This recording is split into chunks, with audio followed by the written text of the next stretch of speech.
exercise, the patient's going to be on a stationary bike. I'm still protecting the shoulder. I'm just going to do this just to work on like cardio and fitness. Alright, today we're going to be going over the phase 2 rehab plan for a SLAP lesion that is a grade 2 surgically repaired, along with a grade 3 supraspinatus tear that has also been repaired for this patient. So starting off, this is phase 2, so this is going to cover from weeks 5 to 8. So starting off, we're going to work on the patient's range of motion. Now they're actually able to get some active assisted range of motion rather than just working on isotonic motions. So first, we're going to ask the patient to grab a broom or some sort of stick. So the patient's right shoulder is the one that's involved. So he is having difficulty getting past about 90 degrees of shoulder flexion. So we're going to have him hold the broom in both hands, with most of the grip being in his left hand, and he's going to bring the broom up overhead into flexion. And once he gets to about 90, he's going to use his left arm to push his right arm through the full range of motion. And he goes all the way back.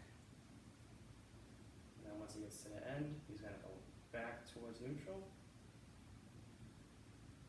And most of the force is in that right hand, and the left hand is just assisting whenever he gets to a sticking point and relax. So that would be 1 rep.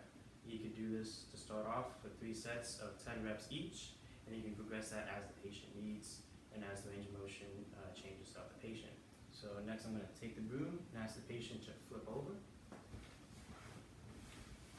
So next, we're going to be working on the patient's extension. So as before, he's going to grasp it into his left hand, and the right hand is also going to grab it. So this time, the patient's going to be going into shoulder extension, with the right hand doing most of the work, and the left hand just assisting as the patient gets to a sticking point in that range of motion. Once he gets to the top, comes back, that would be 1 rep. And again, to start off, we would probably do 3 sets of 10, just to start off with the patient in the new exercise and then progress as needed. Next, I'm going to have the patient flip onto the back one more time. For this next exercise, it is called rhythmic stabilization.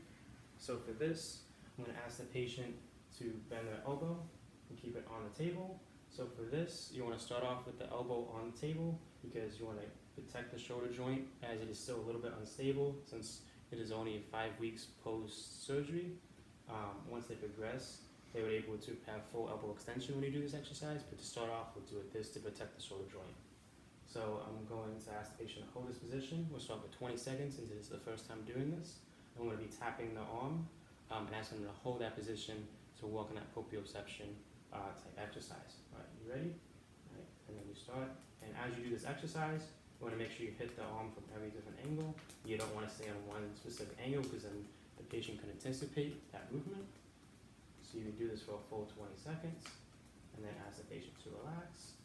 And then if you wanted to progress this exercise, you either add a ball to the hand with some sort of weight in it, or you can ask the patient to close their eyes. And then, as I said earlier, you can progress it to a full extended elbow, which would increase the resistance needed to hold that position. And to start off, we go with 20 seconds for 3 sets, and then as the patient gets better at it, you can increase the time to 30 seconds or longer, and increase to more sets if needed. Next, I'm going to have the patient sit on the edge right here. We're going to be working on internal rotation, active assisted. So I'm going to ask the patient to tuck this right into the arm, right there. You want it off just a little bit from neutral. Perfect.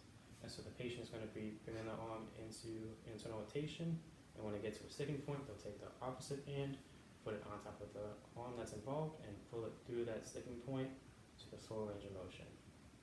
And then once they relax, they'll bring it back to neutral. At this time, we're not going to be doing active assisted external rotation or abduction, as the grade 3 supraspinatus tear is still indicative of a lot of instability for those motions. Alright, so next you have the patient be doing resisted internal rotation and external rotation. So first we'll start with internal rotation with the band, and they'll be pulling it in towards themselves. And then next they're going to switch and go into external rotation. It's going to be similar, just going in the opposite direction. And you want to do these after the patient has gained full range of motion and now is working on strength. Perfect. We do these for 3 sets of 10, and you can increase or decrease the band resistance as the patient needs. And the next gonna be doing resisted flexion and extension. So to start, he's gonna be doing shoulder flexion. So he's gonna stand on the band and put the handle into his hand. He's gonna start relaxed and then go into flexion. Goes all the way up and back down. And again, we're gonna start at 3 sets of 10 and then progress as needed through the more reps, more sets, or a stronger band. And then next he's gonna go into extension, bringing it back and back to neutral. Perfect.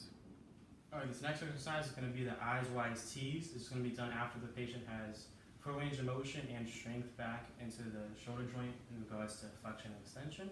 So first we're gonna have them do an I, so they're putting the arms straight in front of them. Go into full extension, good. And then back down, and then they're gonna do a Y, just go on a 45-degree angle. Perfect, and down. And then a T, come perpendicular to them. Perfect, good. And then you're gonna start this, I'll start 3 sets of 10 as they're starting off with no weights.